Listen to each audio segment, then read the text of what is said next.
Logical data modeling.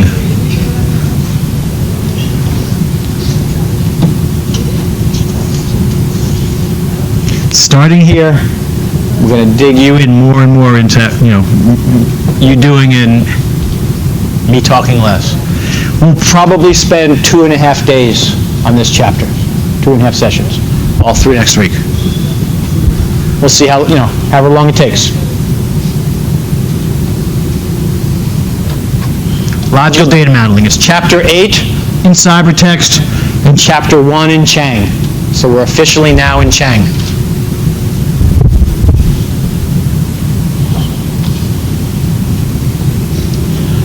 We're going to learn how to really go from a narrative to a logical design. And now we're focusing not so much on process maps, that was just background. We're going to focus on the ER diagrams and the data flow diagrams. And you're going to get to do it.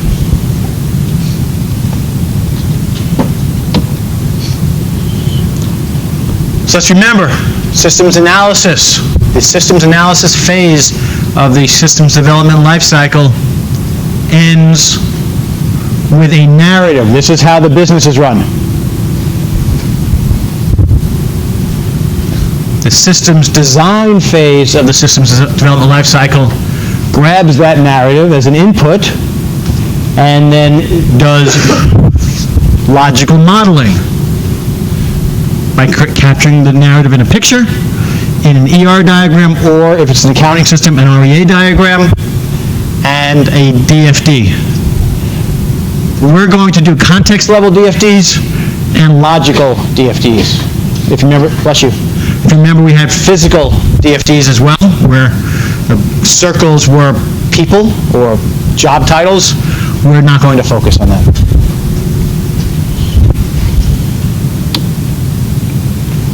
The entity relationship diagram, an ER diagram. An entity is a thing. Now, for the purposes of this class, a person is a thing too. But it's got, an entity has some substance to it, let's admit. It involves atoms and molecules. So inventory is an entity. A relationship is an association and the cardinality of that association between entities. And we started to talk about cardinalities already. And an attribute is a characteristic of an entity, like the inventory number or social security number.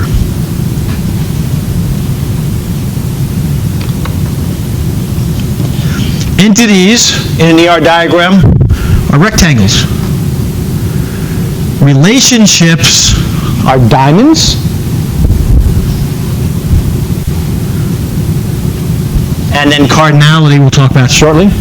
We're going to stop using these diamonds soon enough, but the textbook does, so we'll show it with the diamonds. So right now you have an entity and a relationship. Managers supervise professionals. So the relationship is the supervision function. We can expand that ER picture. Managers supervise professionals. Professionals have skills. Professionals are assigned to jobs. Jobs need equipment. And jobs are for clients. So, leaving equipment out, this is what happens in an accounting firm, right? You're a professional, you're sitting on the beach, and they say, I need somebody who knows A, B, and C. I'll go in and look for a skill, and somehow they want to get you assigned to a client. Equipment, I guess you need to have pencils, maybe a calculator, and eye shades.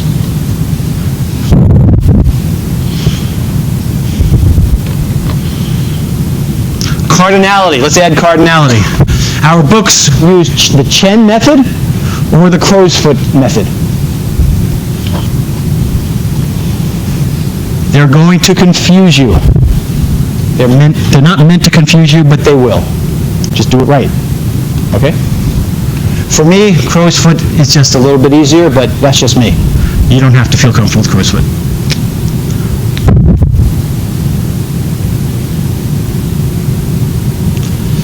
So let's look at this on the Chang approach. This says a person can own from 0 to many vehicles. A person can own 0 to many vehicles. A vehicle is owned by nobody or one person. Okay? So a person could have 1 to many vehicles. A vehicle has no person or one person. Now we can have an argument about whether something could not be owned by somebody. It's owned by the company if not by a person. Let's not have that argument here. This is how it says. Notice that with the Chang method, the cardinality relating the person to the vehicle is closer to the person, and the cardinality relating the vehicle to the person is closer to the vehicle. Right? So this is person to vehicle, and this is vehicle to person.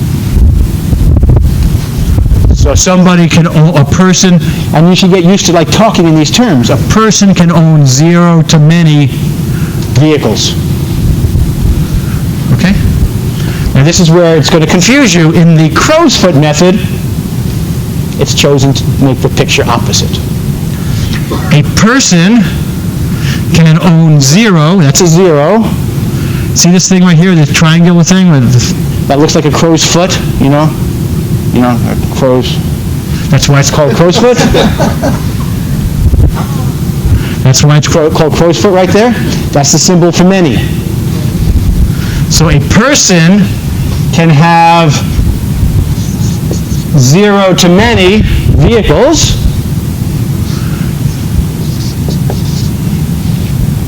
A vehicle can have 0 to 1 people owning it. Okay, notice it's on the opposite sides. Just to confuse you. Choose the one you like. So your minimum could be 0, or your minimum could be 1. Your maximum could be 1 to many. Obviously, if your maximum was 0, you'd have no relationship, right? If this were 0 to 0, then there's no relationship between vehicle and people.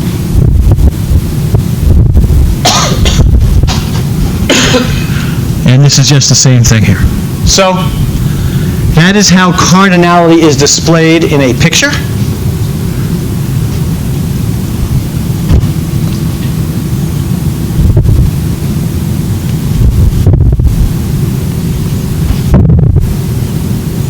The overall relationship between people and vehicles here, remember we talked about it's 1 to 1, 1 to many, many to many, is, I don't want to go there. Sorry, because it's just going to confuse you at this moment because of the 0 thing. So we'll come back to that, I promise. Okay, let's go through an example. Let's think about the cardinality between people and height. Or people, we had people and vehicles, that's here. Let's talk about the cardinality between people and height. Can a person have more than one height? Can a person have no height? Can a height have more than one people at that height? Yes.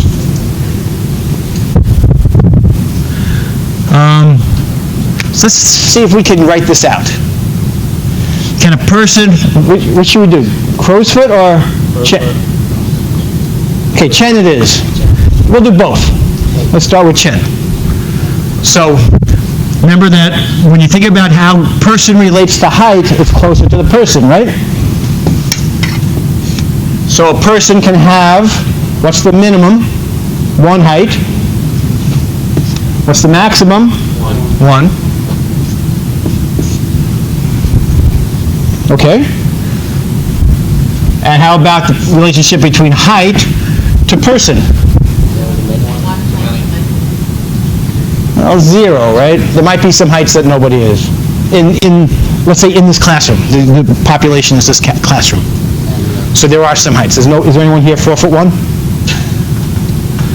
There's a height with no people. So it'll be 0 to many. Okay? That's how that would be displayed. The cardinality would be displayed between people and height in this classroom. Okay, let's do it the same exact thing in crow's foot. People to height. Where am I going to put that relationship? And what am I going to do? 0 row. Well, this one, and every person has one and only one height, right? Oh. So all you're going to do is that. And a height has 0 to many people. So here's your entire population of people and heights.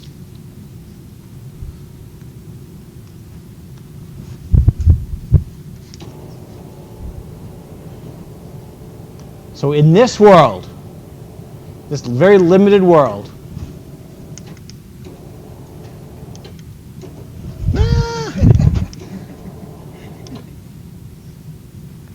in this very limited world, you have 4 people who combine to have 3 heights.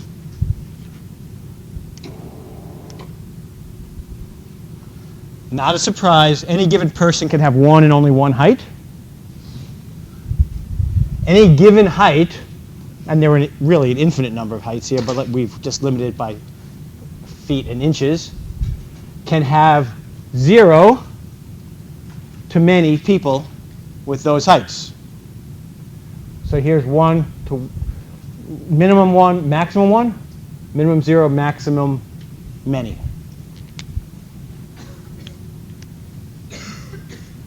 If we were to do this in crow's foot, it would look like that. If I were to ask you the overall relationship between people and height, it would be 1 to n overall. Would be a 1 to many relationship. And that's more or less people and height.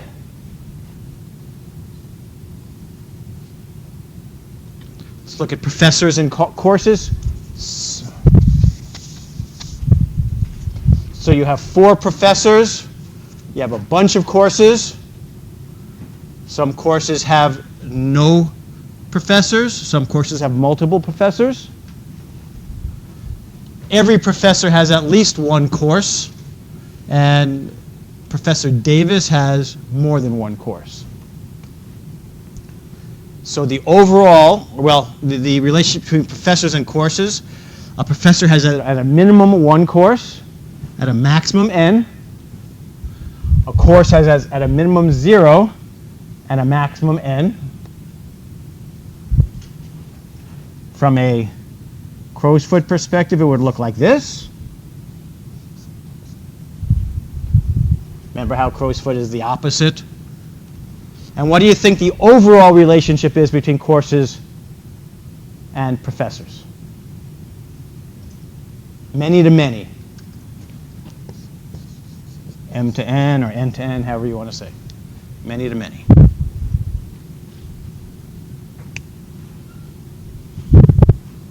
Okay? That's cardinality in a nutshell. Just to hammer it home, in crow's foot, there are 2 terms. There's cardinality and there's optionality, which is really a subset of cardinality. Optionality just allows for a 0 or a 1 as the minimum. You could have potentially 0 as a minimum. So managers and professionals, a manager can supervise probably 1 to many professionals, and professional probably has 1 and only 1 manager, but let's see.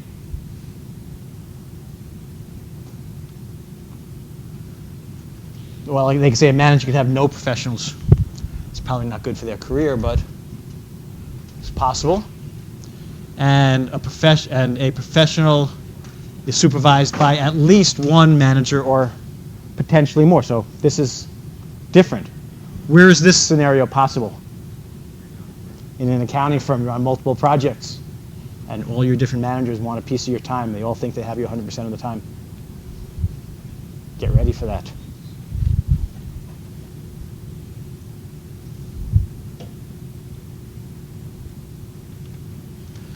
Okay, I'm not going to do this slide. This just shows you pretty much all the possibilities. When you talk about an EER, remember, I don't care about an EER versus an ERD or anything like that. An EER says you also would show the attributes. Remember what an attribute is? A field? You would show the attributes on your ER diagram. That's the EER. We won't be doing that.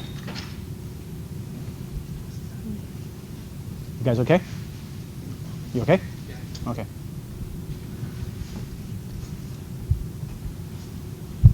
We won't be doing the attributes on our ER diagrams. We'll focus on the attributes as part of our physical design, not of our logical design.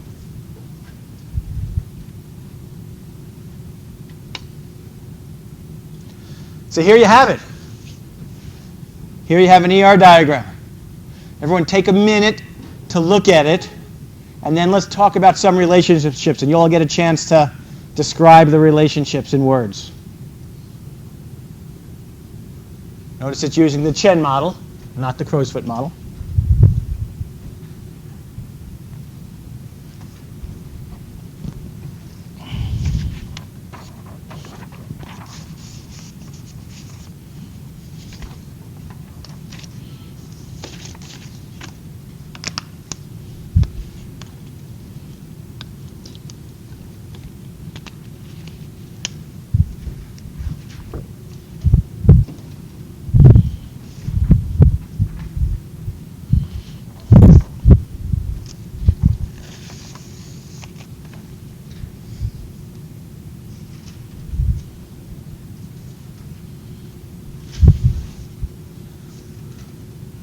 Customer order can only have one salesperson, maximum one, minimum one, just one salesperson per order.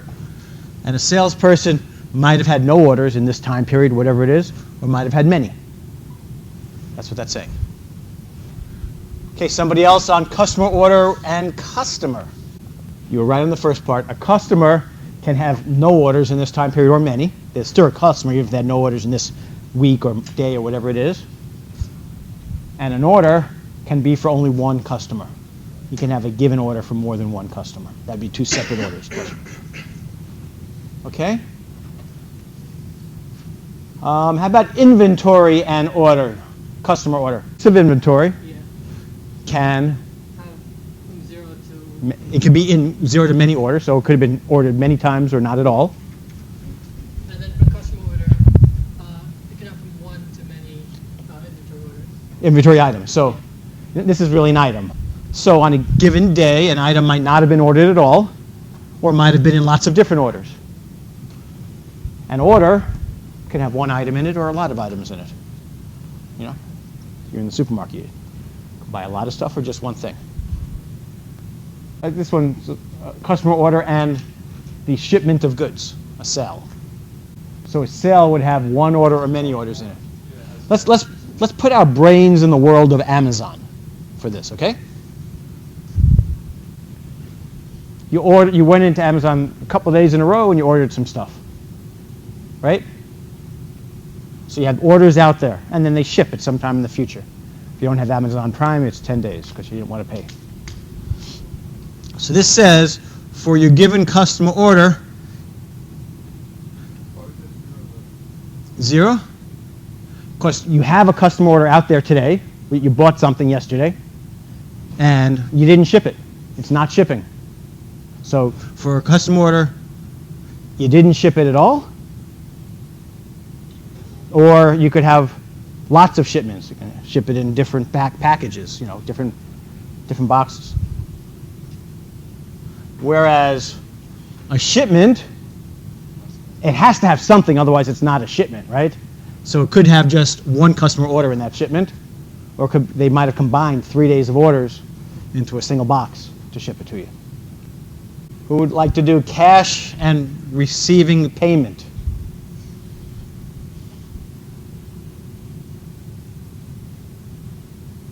The best way to read this is start with the word in the box, go to the cardinality, and then read the other box. A cash transaction can be for zero to many payments, receipts of payment. So you receive payment 3 or 4 times in the day, and you have your cash. And the receive of payment can only have one cash transaction. Okay? You all will become expert at these, I hope. Because if you don't, that's a big part of our class. This is not a minor topic. That's why I'm hammering it. That's why I'm hammering it.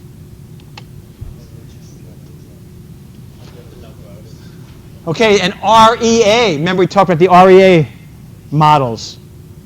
It's a resource event agent model. This is an ER diagram specifically for AIS systems.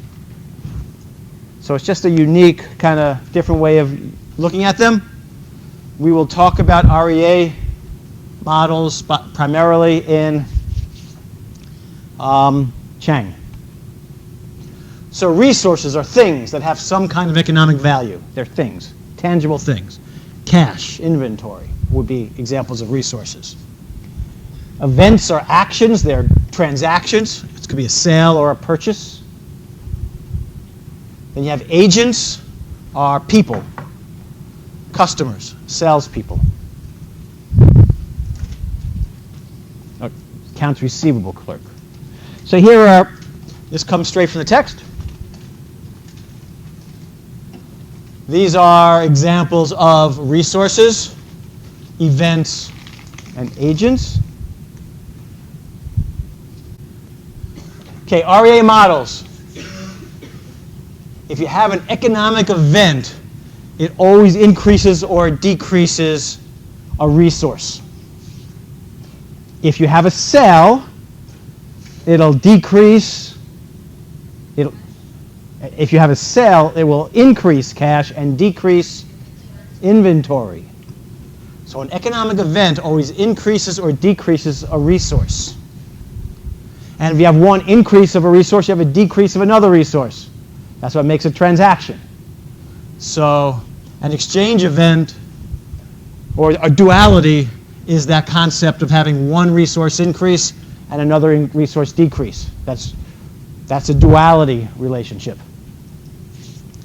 Also, an economic event is transacted amongst agents of some kind, salespeople, customers, etc. If you have non-economic events, they could be shown, but they are not specifically related to resources. Okay, we're going to start looking at these things. So that's like the up and down portion. The duality is the up and down portion. If I know what you're talking, you've seen this before. So let's take a look together. So here is a totally generic REA diagram without any cardinalities on it. REA. The agents, customers, salespeople, clerks, whatever they might be. The resources, usually inventory and cash in the way we look at it. And the event, a sale or a purchase, and then the receipt of cash as well. So there's a couple of events. This thing in here is that duality between two different events.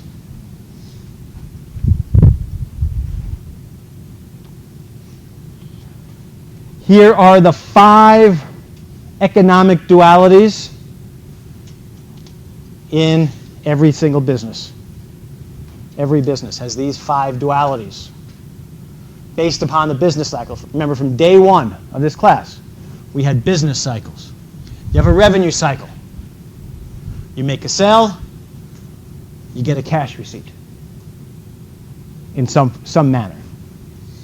You have a purchasing or an expenditure cycle. You make a purchase, you have a cash disbursement. You pay somebody. The human resources cycle. It's a type of purchase. You're buying labor, essentially. You purchase labor, and you have a cash disbursement. The financing cycle. We're going to spend most of our time on these two cycles here, but we're going to talk about all of them. The financing cycle, you get some cash because you're taking out a loan. So you get cash, and you pay cash. You pay off your loan. Pure financing. That your duality is cash in both cases there. And then the conversion cycle, the process of converting raw materials to finished goods. If you would the inventory cycle. This finished good process, to create finished goods, you utilize labor, machines, and materials in some form. So you're converting raw materials through the use of machines and labor into something you can sell. That kind of sits in the middle.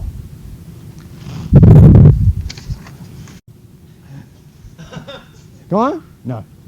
This looks a whole lot worse than it really is.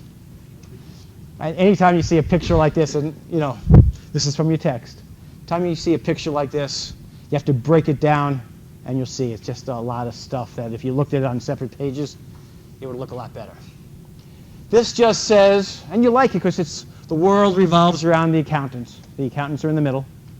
Financial reporting system is in the middle, the AIS. So you are the center of the universe, as it should be. And all these other cycles, in some ways, interact. So let's just look at it. Where should we start? Let's start with, well, you can't start with revenue. Let's start with human resources. You hire some people, right? Before you hired people, you probably needed to get some financing. The first thing you had to do is find money to run your company. So you got some financing. You hired some people. You needed to get cash from financing to pay for your people. You acquired labor, and then you paid them. And then you reported that information, this data flow, here. Similarly, so you had people to do your work. You bought some raw materials here, the expenditure cycle. Yeah, you bought some raw materials so that you can then create something. You purchased it and you spent money. Luckily, you had money because you did financing first. And of course, you had to report to the general ledger, the financial systems. So now you have materials and labor, and there's also, we don't show this here, but you also bought, you also bought fixed assets, machines. So you now have your labor, your machines, and your materials.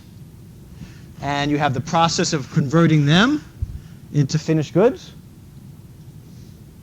Right? So you now have taken costs that could be direct labor costs, and you converted them into a finished good, inventory.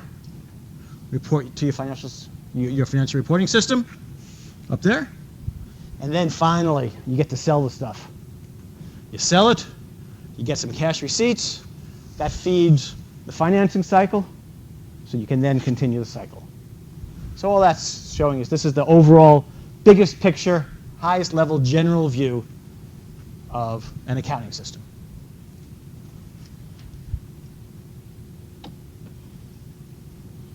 This is what we're going to look at more here.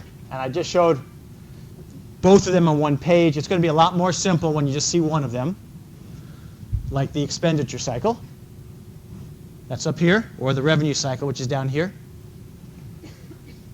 This just takes the general form that we had been talking about and now puts something in every box. So your resources in the expenditure form are inventory and cash. Your events are a purchase and a cash disbursement. And your agents are a purchasing agent and a vendor.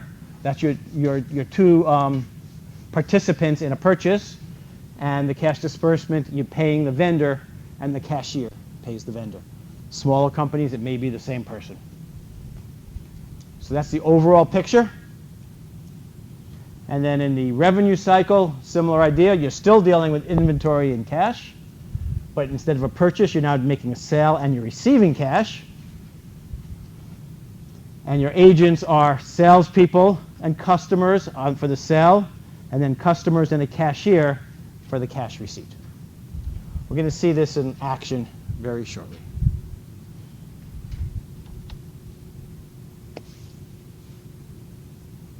So in order to complete an REA, you need to understand which exchange of events are happening, which business cycle you're in, which resources and agents are involved in that exchange of events, and then you determine your cardinalities, the 3 steps you'll be doing for an REA.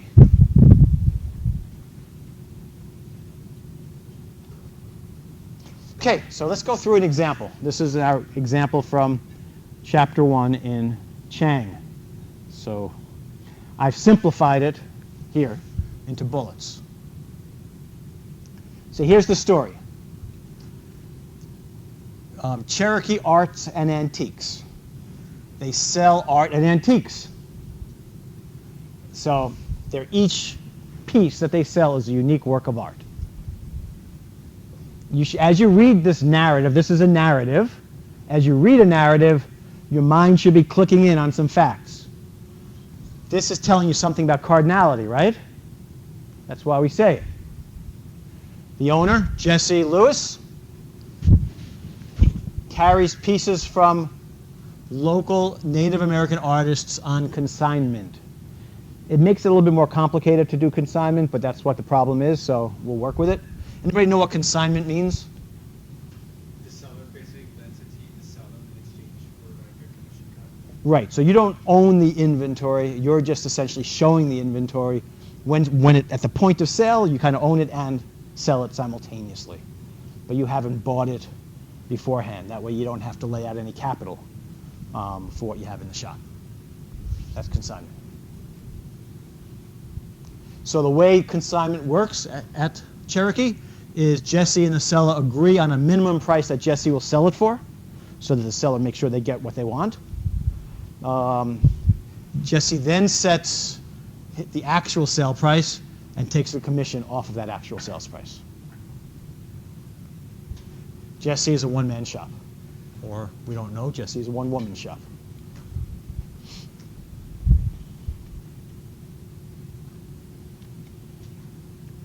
So let's look at the revenue cycle. So that was kind of the general background in the narrative for Cherokee. Some specifics. All sales are in store. A customer might purchase one or more items, but to be a customer, you have to purchase one more item. Someone who comes in and browses is not a customer. They're a browser.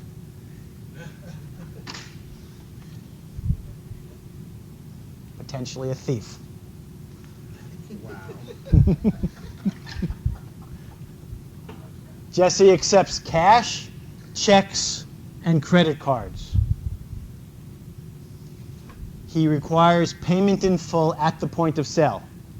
When you accept a credit card, are you accepting credit? No. When you take a credit card, the credit card company is absorbing the risk of credit. In turn, for them absorbing the risk of credit, they're taking their 3% or whatever from you. So when you see credit card, that does not mean credit for Jesse. He's getting paid in full. The moment that the credit card company accepts your order because everything looks right in your credit card when he slides it through, they've taken the risk. So from his perspective, credit cards are cash. Jesse makes a deposit at the bank once per day and has only one general checking account. Okay? So what's our duality? It's the revenue cycle. Our duality is sales and cash receipts.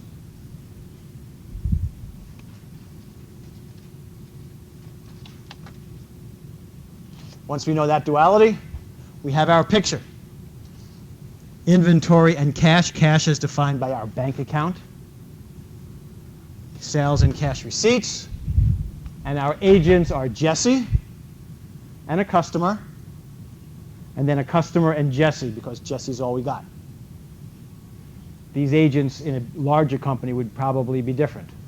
Salesperson and a cashier. But Jesse does it all.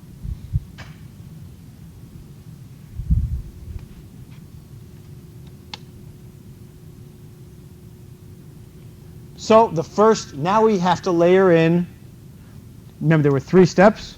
What's the duality? Who are the resources and the agents? And then the third step, which is what we're starting on now, what are the cardinalities based upon the narrative? Every company will have different cardinalities. For each sale, you have a cash receipt. Each cash receipt is for a given sale. That's the definition of how Jesse does business. No credit, so it's all done right there at the point of sale. The relationship between sales and cash receipts. One-to-one all the way around. So the overall relationship is also one-to-one.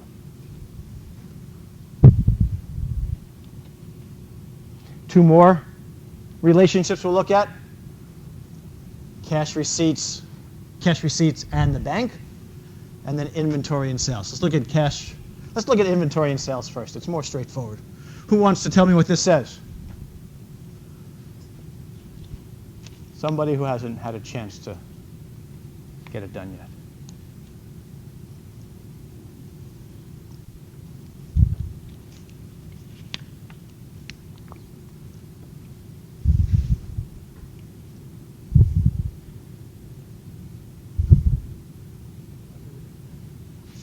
Go for it. An item can have no sale or only one sale. And why is that? It's a unique item. Each inventory item is just one of them in the world. It was either sold or not sold. Sale have only one item sold or many items. Right. Somebody might have come in and bought 5 things or bought 1. Okay? So that's what this says. Good. How about the relationship between cash receipts and the bank account?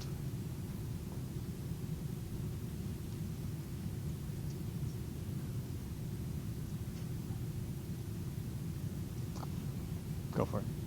You get a second chance if you want. All right, a bank account could have one or many cash receipts And why is that? because it could either be cash, check, or credit card. Well, another reason. How often does Jesse go to the bank? Oh, was Once a day, so he takes all of his different cash receipts, batches them, and goes to the bank. and then the And he's not going to go to the bank if he has no cash, so that's why it's one too many. And then the cash receipt can only belong to one bank account. Yeah, he only has one bank account. Jesse went to the bank like once a week with his year of water is This right here. the bank and this guy's cash receipts, right? He would only go to the bank if he had something to bring to the bank, so it would still be one. There. Okay, so now we're starting to fill it in. And we now have, and remember, from my world, we don't need to have these inflows and outflow, these diamonds. I think they're clutter, not helpful. So this is what we know, aside from the agents' relationships. Now, in this picture, they made it a little bit complicated by having this line here. That's just because this is Jesse and this is Jesse, so they just wanted to create one box for Jesse. You could easily have had another box here. That's all we're saying. So your salesperson can have no sales during the day or many, and the sale can only be with Jesse. Your customer could have had one or many sales in a day. You know, the customer might have come back 2 or 3 times because they liked something and said, you know, we want to buy something else. And therefore, they could have one to many customer cash receipts or giving you cash. And again, Jesse's relationship is the same. He could be involved in 0 to many cash receipts, but the cash receipts are only with Jesse. So now you have, this is an REA diagram for the revenue cycle of Cherokee. Would you base the relationship between the sales and the customer on how many times they come to the store or how many items Notice the relationship between the salesperson and the customer is through sell. Right? So there is no direct relationship between the salesperson and the customer. The salesperson is related to a sale, and the customer is related to a sell.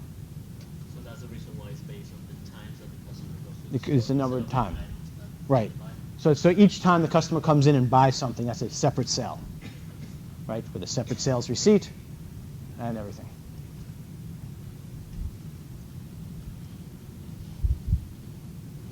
Okay? But of course, there's also the purchasing cycle. This one gets a little bit more hairy and a little bit harder to explain in places because of this whole consignment thing. So Jesse only pays the artists after the piece is sold. Generally speaking, payment is made once a week, even if there were sales every day of the week with that specific artist. Jesse pays by check through the one bank he has. And of course, an artist may have sold nothing or many items in a given week. So our duality is the expenditure duality. You make a purchase and you pay cash. Our REA diagram is this. This left-hand side is the same for every REA. This right-hand side is a little bit different because Jesse is always the employee, and the seller, the vendor, is the same. That doesn't change.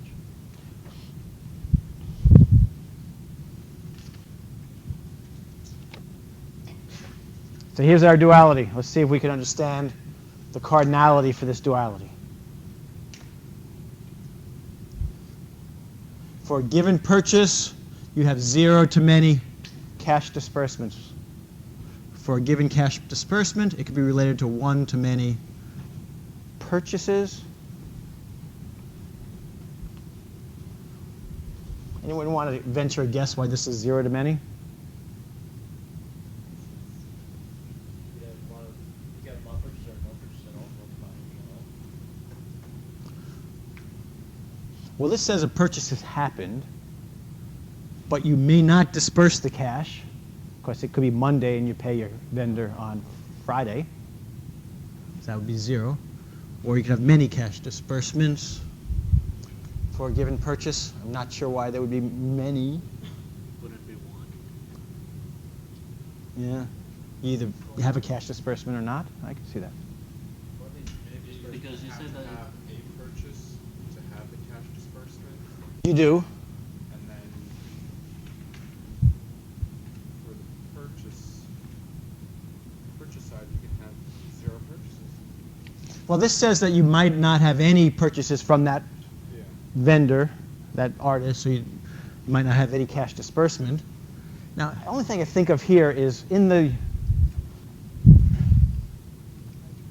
Purchased a number of items from that one item. I think, here's what I'm thinking.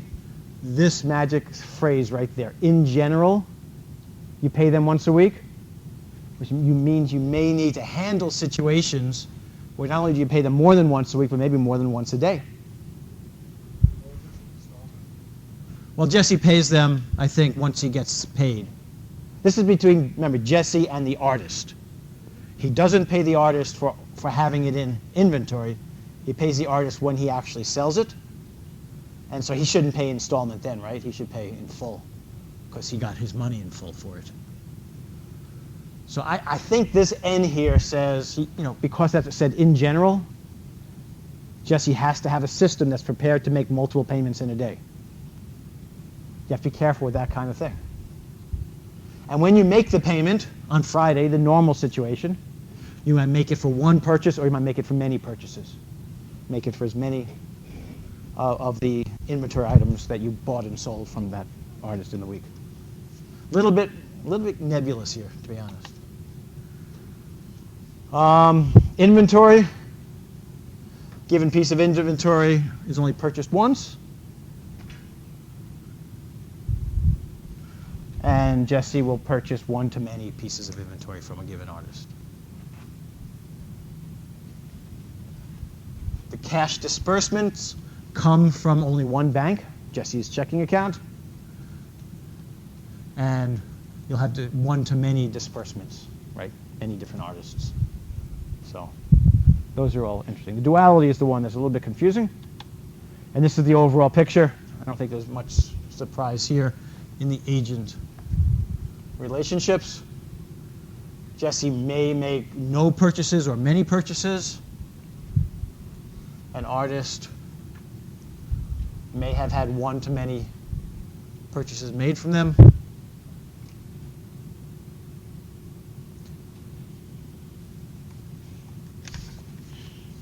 You guys loving this? And are you ready for the next slide?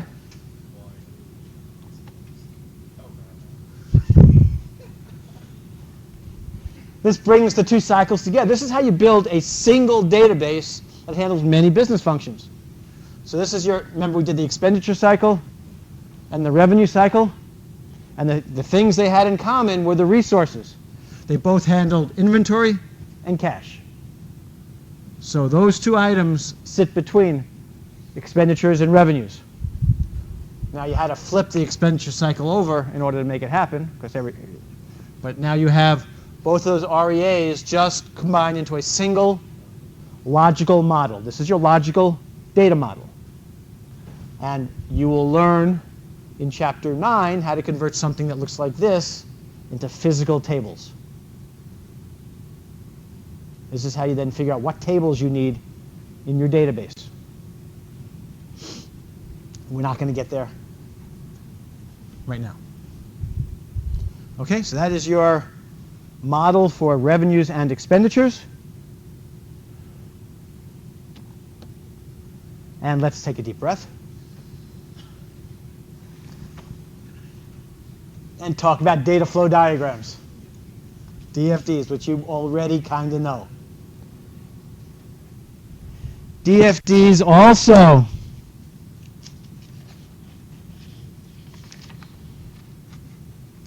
are driven by a narrative. They start with 4 symbols, and what's the highest level DFD called? What'd you say? No? No? It's the highest level DFD? This side of the room. Come on, guys. The context level. Oh yeah, forgot about that one. Just one circle in the middle. What are the external agents to that? And what information flows between those agents and your single process, the highest level process, the context level.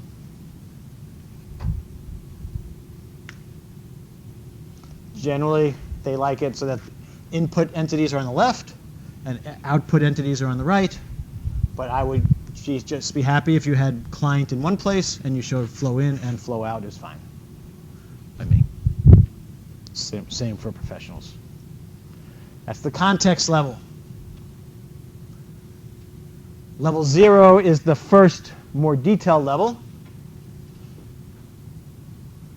If an arrow goes to a data store, that means you're updating it. If an arrow comes from a data store, then you're getting information from it or data from it. So in this example, this is how you would assign accountants to projects. First you record the job at the level 0, then you assign your professionals. The client would tell you what they need. You would acknowledge that you understand it. You would get information about your client. You'd add that job to your jobs database. Then you would have this second function, which is assigning professionals. Clearly, you need a little bit more detail on this one. So level 0 wouldn't get it done. It's important to know, and when I say it's important to know, for your project, it's important to know that aside from your primary DFDs, which are the recording DFDs, that's what this is. This is kind of recording the process. There are other related but separate DFDs that you will need to do. A maintenance DFD. You need to maintain your key resources and your key agents. And a reporting DFD, or many reporting DFDs, where you need to have processes to extract information to generate reports. We'll see what I mean about that. So you'd have level zeros for each of these.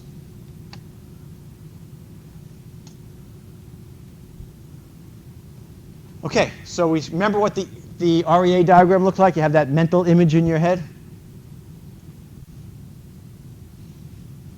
Every event in the ER or the REA diagram is a level 0 DFD.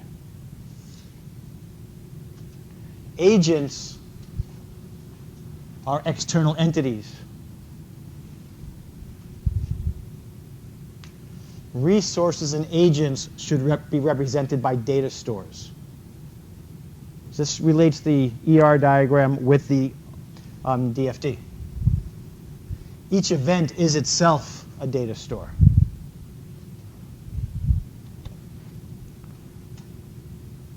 So you had your level 0 DFD for assigning jobs. That's not good enough. You want to go to a level 1. So to assign a job, you want to check for skills, check for availability. Are the accountants on other jobs? And then you make your assignment. So there are 3 sub-steps to the level 0 DFD assigned professionals. Notice the level 1 shows the external entities, professionals and managers. It shows the various data stores, and it shows what flows in and out between.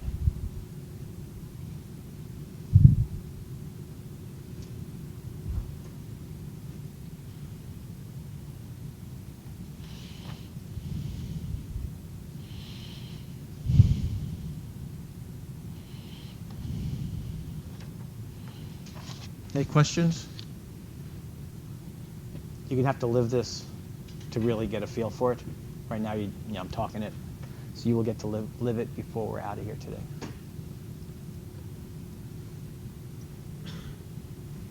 There's a 9-step process in designing a database. 9 steps. Remember this slide. Before step 1, somebody has written a narrative. Right? They've done their, the phase in the systems development lifecycle, and they have an analysis phase, and they have a narrative for you. Now you have to do a logical design off that narrative. Step 1 is define the events. For accounting systems, it's the dualities. Step 2, identify the resources. Step 3, identify the agents. Step 4, identify the relationship between all of these. Step 5, identify the optionality and cardinality for those relationships. Step 6, identify the attributes that you'll have on each of your entities. And again, we won't be putting those attributes on our picture. We'll just list them. Step 7, identify the information processes. Steps 1 through 7 are a logical database design. Step 8, design the structures, is a physical database design which you drive from your logical design. And step 9 is programming. So to go from a narrative to programming, it's these 9 steps. The first 7 steps is this chapter. Are this chapter, excuse me.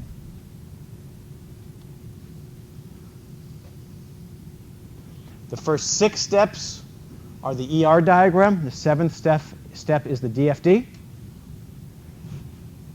The 8th and 9th steps are covered later, physical modeling and implementation.